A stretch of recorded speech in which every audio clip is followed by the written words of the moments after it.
Last week, I read through 30 years of my old journals. Here's what I learned about my brain. I was having babies in my 20s, so it wasn't until my 30s that I started writing about how much I drank.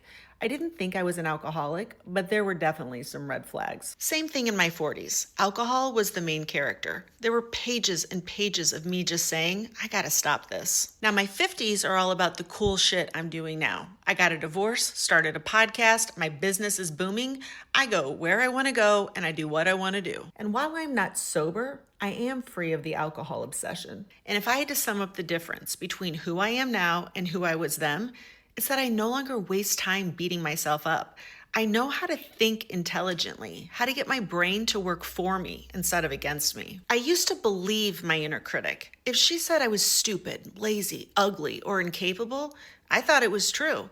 And then I'd spend days or years trying to prove her wrong and pushing myself to burnout. Now, I looked like I had it all together. I got more done before lunch than most people do in a week, even when I had a hangover. But no matter how much I did, I never felt like I was enough. I struggled with anxiety, depression, and imposter syndrome. It makes a lot of sense now why I drank so much. And bless my heart, I didn't realize the call was coming from inside the house.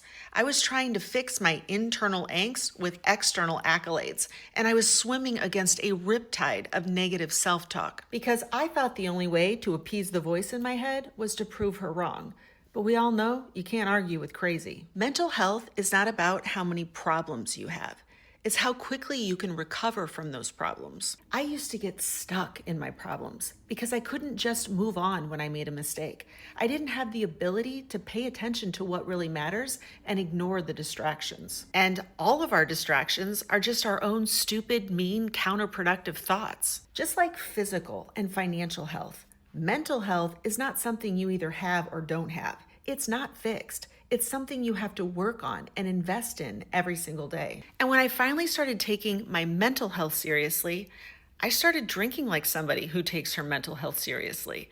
My desire to numb and dumb myself with alcohol just went away. And if you're like I was, capable and strong and pouring alcohol down your throat to numb the noise, you don't have a drinking problem. You have a thinking problem. My name is Colleen, and I'm a mindful drinking coach, and I've helped hundreds of strong-willed, high-achieving women cut their drinking by about 80% using my emotional sobriety methods. And if you're ready to take your mental health seriously, click the link in my bio and apply for a discovery call.